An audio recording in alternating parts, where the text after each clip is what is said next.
Morning everyone, welcome to or welcome back to my channel. I'm Sally and this is my channel Secret Life of a Seamstress, where I love to talk all about sewing and craft. I hope you're all doing well today and you've had a lovely week. For this week's video I thought I would do a nice relaxed kind of week in my sewing life type video. This week I do have something to sew.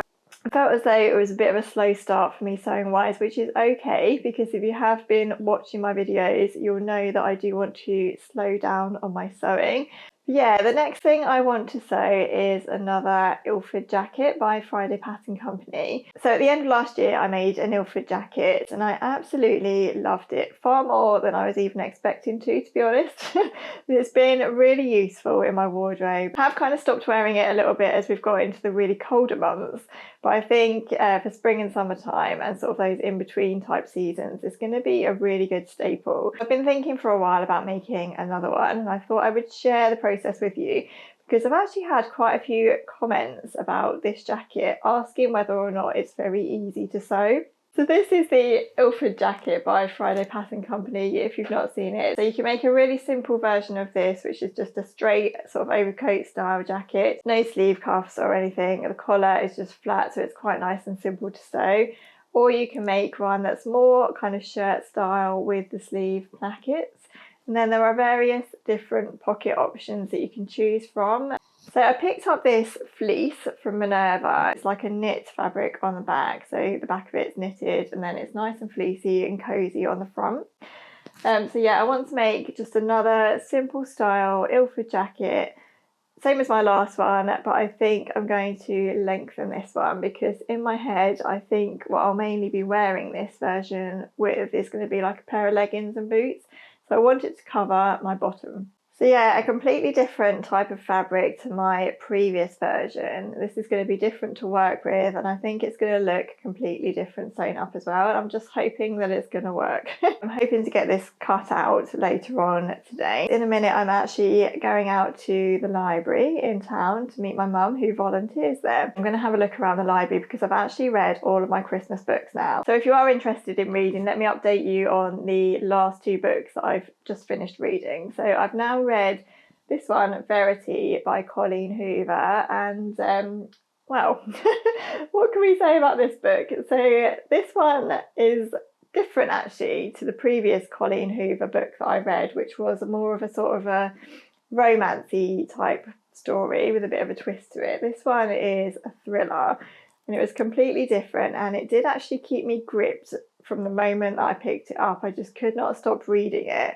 And I read it in under a week, but I have to say that the storyline to it is pretty dark. And at times I thought, I'm not quite sure if I like this story, but it was one of those that I just couldn't stop reading. I had to get to the end to see, you know, what happened in the end and what the outcome was.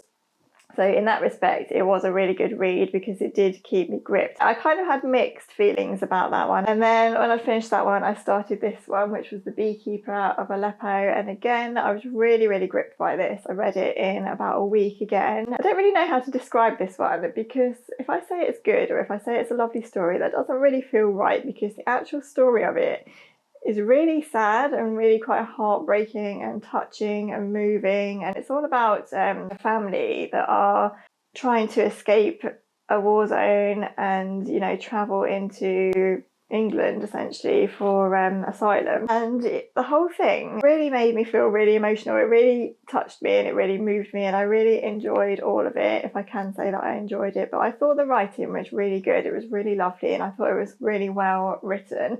It does jump about a little bit between time span, so it goes from the past into the future, so you do kind of have to keep up with that, but I didn't find that too difficult to do. I'd highly recommend it. What I normally do when I read a book is read it on my own, obviously, and form my own opinions of it, and then I go to somewhere like Goodreads and just have a look at the reviews and see what other people thought of the book. And it's really interesting to see the difference in reviews. Like, some people love it and some people hate it. So the majority of people did love this book, but there were a few on there that just couldn't get on with it at all, didn't like the writing style, thought the story wasn't good and all of that kind of stuff. And I find that really interesting. So I'm quite excited to go to the library actually, because I haven't picked out a new book from the library for a long time. So it'd be nice to go and have a little mooch around there.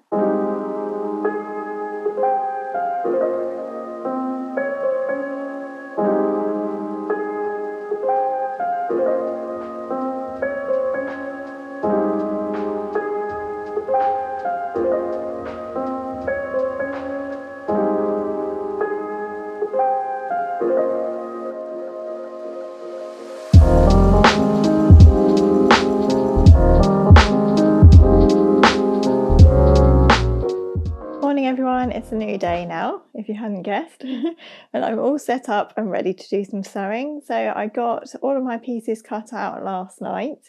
A couple of things that I did I thought I would mention was because I'm working with this sort of big checkered print fabric, I thought it would be better I'm trying to match up the check lines as much as I can, but I'm not going to be too fussy about it. I'm just going to do my best and see what happens, because at the end of the day, it doesn't matter too much, I don't think, anymore if things like that aren't perfect. I know some people might disagree, but for me, I'm just going to try as much as I can to kind of get the check lines straight.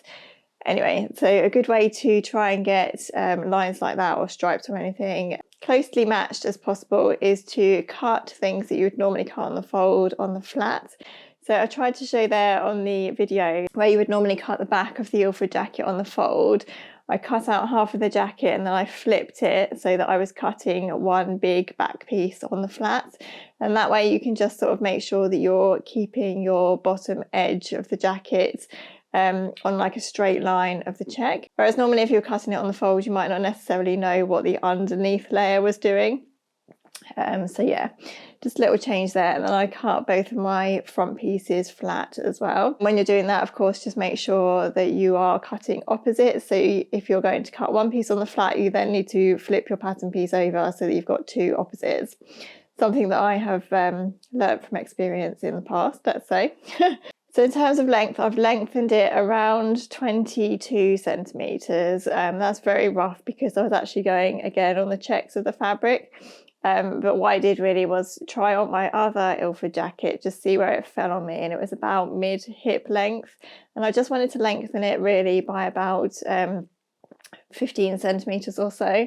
So I've just added a little bit of extra length there just in case, because of course, as we all know, it's much easier to take off length than it is to add it. So I've kept it quite long at the moment, and I'm going to see what it's like when it's on. And then I was a little bit worried about the collar being quite thick in this fleece fabric. So what I've done is cut the top layer. For the under layer of the collar, I've actually cut out that piece from a piece of the Gabbichino fabric that I had left over from my olive pinafore that I've just made. So this plain black will be on the underneath of the collar. So I'm hoping that you won't really see it. It's just going to be sort of on the underneath when the collar's laying flat, if you know what I mean. But that way I was just hoping that by avoiding using two layers of fleece, it would just make the collar a little bit less chunky and it might sort of sit better when it's sewn. First of all, I'm going to do a little bit of preparation work, so I need to just fuse my interfacing pieces, and then I'm going to overlock all of the edges of the back, sleeve and front pieces, just so that when I come to sew them together, they're already finished, and then I can just press the seams open. And I think that will keep everything a little bit neater as well, because I'm working with quite a chunky fabric. Another thing I thought I would just mention is that I'm going to be using my walking foot for sewing the seams on my sewing machine. So a walking foot just helps everything to feed through more evenly if you're using quite a thick or chunky fabric. You don't have to use one by any means, it's just that I have one anyway, because I used to do a lot of quilting. And yeah, I do get it out if I do have any sort of thick layers to go through, and I also use it for jersey sometimes as well. So let's get going.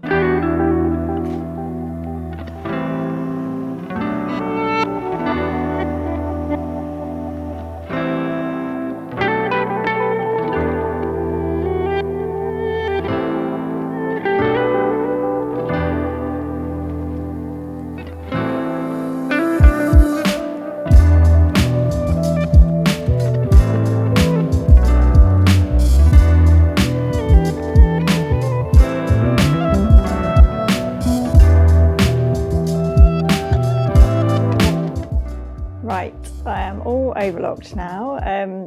It's always nice to get that done, I think. Sometimes it feels annoying when you just want to get sewing, but once the overlocking's done and you can just do the seams, it seems to make the whole process go a bit faster, I think. When I overlock edges, obviously when you're just overlocking the edge, you don't want to cut into the seam allowance too much, do you? So what I find with my overlocker is that if I just kind of nick the edge of the fabric, so you are kind of shaving a little bit of the edge off, it seems to sew so much neater. I find that if I'm just literally trying to go along the edge of the fabric, the overlocking stitches can look quite loopy. So yeah, I just thought I would share that in case it helps anyone else, because I don't like loopy looking overlocking stitches. It's quite annoying. So yeah, that's just a little tip that I thought I would share. My overlocker is sounding very clattery at the moment, and I don't know why. It's sewing fine. I think it probably needs a clean actually, but I probably could do with getting it serviced. Let me know in the comments if you service your overlocker and how regularly you do it. I know that I need to take my sewing machine in for a service as well, because I meant to do that last summer in the summer holidays. In fact, it might have even been last year. I don't know if I've ever actually had this sewing machine serviced, which is probably quite bad. But yeah, I really need to get that done as well, but probably the overlocker also needs to be done, and it needs a good clean. I had my oven professionally cleaned last week and it was so worth the money. And I was just thinking while I was overlocking there, it would be a really good job for someone to be like an overlocker cleaner or something.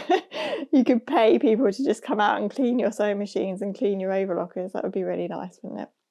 I also forgot to mention what I'm wearing today and what I was wearing yesterday. So yesterday I was wearing a Jara sweatshirt by Megan Nielsen, quite an old one in like a green sweater knit fabric.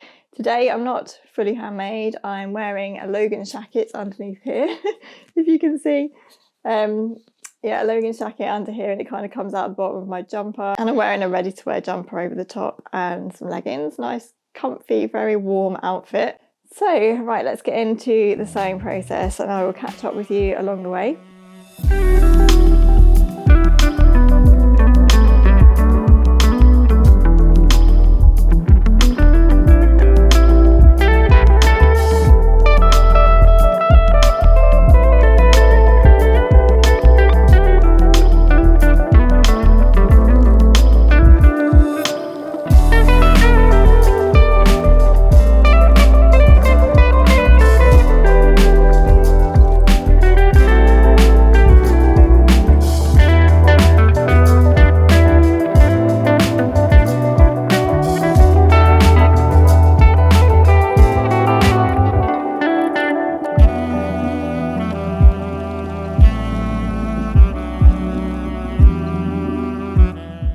I thought I'd just quickly show you how the construction of the Ilford is done.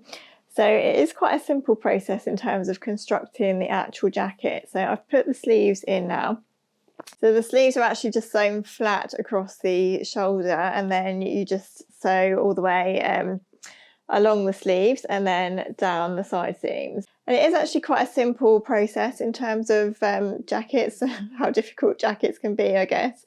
Similar, I would say, to like constructing a sweatshirt, obviously up until the point where you need to do the button band and the collar. But yeah, the actual construction itself is quite simple. So I'm just going to do the sleeves and the side seams now.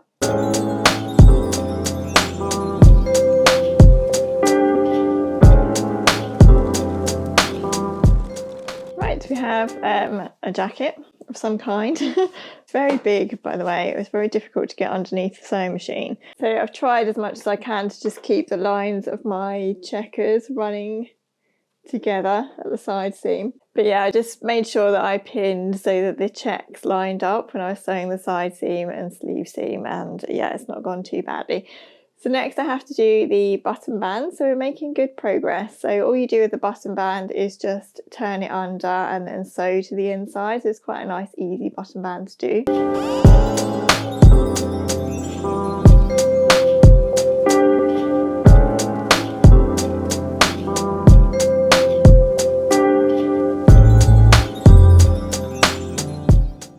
That was probably the hardest bit of this whole jacket, actually, using this fabric, doing the button band, because the fabric just does not want to press, because obviously it's that springy sort of fleece.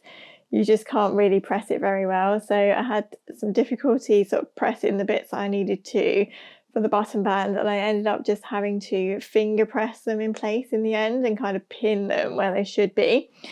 So anyway, it's done now. I like the way that this button band and hem is constructed. So you do all your usual sort of folding over at the notches, and try not to drag this too much because it's going to stretch the neckline out because the collar isn't in yet. So yeah, you do all your folding over as normal so that it's nicely enclosed inside. So you turn under a small amount, about 1/4 of an inch I think it is, and then you turn again, and there's some notches to guide you with that. And then you also turn under the hem at the same time, so the hem's done. So with regard to the length, you would have seen me just have a little quick try on upstairs there, and I'm glad I did because I've made it super long, much longer than I'd actually wanted it to be. So I ended up cutting quite a lot off to make it the length that I wanted it to be, and then you turn up about 1.5 inches as well with your hem. So I'm hoping that's going to be a better length now. All I really need to do now is attach the collar, do the pockets, and then do the buttons. So hopefully it'll give you a good idea of how quickly this Ilford jacket does come together if you're doing the most simple version. I'm going to stop now though and just have a bit of lunch and a break because I'm getting to that point now where I feel as though I just really need to stop. I could power through, but I know from experience that's not a good thing to do. So yeah, I'm going to have a quick break. I might actually go for a walk as well and then come back and hopefully get the collar in.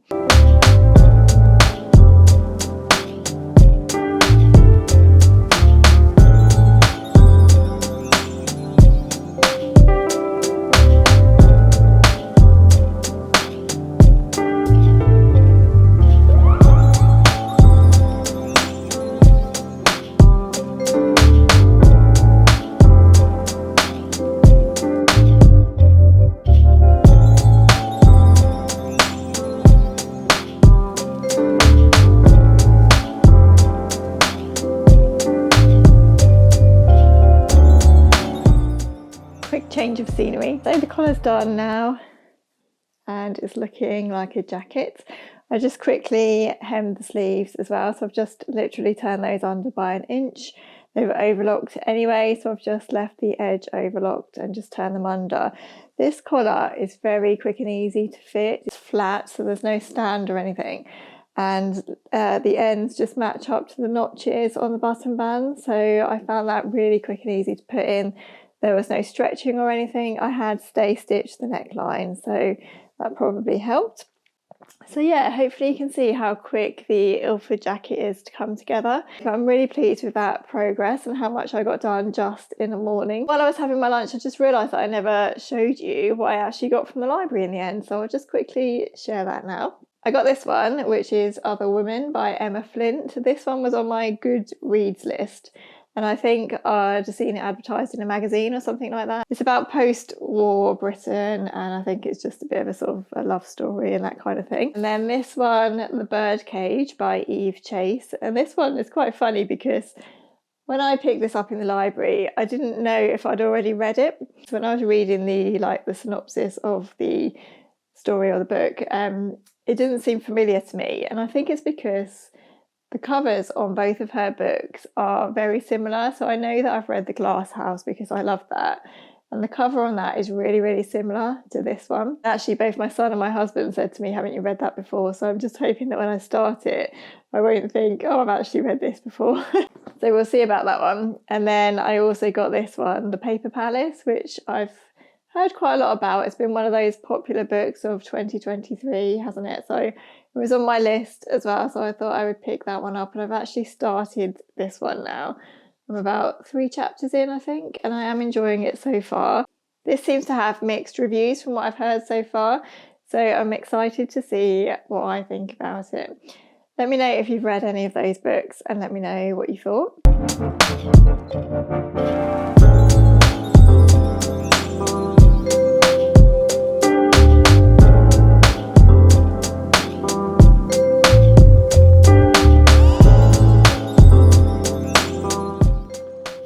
It's a couple of days later now, or a day later, and I've just put my pockets on.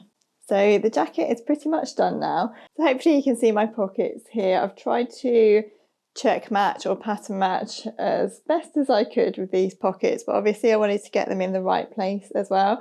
So these are the hand warmer pockets. They've just got like a slanted opening so that you can just put your hands in like that. I really like that style of pocket. I think it feels really nice and casual. I had a bit of trouble with the buttonholes, as I was expecting. I did a test and then I tried to sew one buttonhole, and the machine wasn't having any of it. It was really like chewing it all up and all the thread was getting caught underneath. It's quite unusual for my machine to do that actually. So it really wasn't happy with something. So I'm going to have a little think about the buttonholes. I do want it to have buttons. It does look okay without them, but I think it just will finish it off nicely to have buttons. I found these nice. I'm not actually sure if these are dark brown or whether they're black. But either way, they looked okay. I found those in my stash and I was going to just put those on. Can you see? These are just wooden buttons. So yeah, another idea I had was just to sew the buttons down one side and not have any buttonholes and just wear it open. The only thing I'm wondering about the buttonholes is maybe my sewing machine was unhappy because I ran out of my usual Gutermann black thread and I had to use just like a cheapy sort of thread that's quite fibrous. And sometimes my machine doesn't like that. So it could be that it just didn't like the thread that I was using when I was doing the buttonholes. So I'm going to buy some Gutermann thread and do another test and see if that works. But I am a bit nervous because obviously I don't want to mess up any more of the jacket. So I did do a little buttonhole at the bottom of the jacket and then I had to kind of unpick it all. And I'm sure you can imagine in this fluffy fleece, it wasn't very easy to do that. So I really don't want to go any further and then have to unpick. But otherwise, I'm so pleased with this. I'm really, really pleased with how it's looking. It's so, so cozy.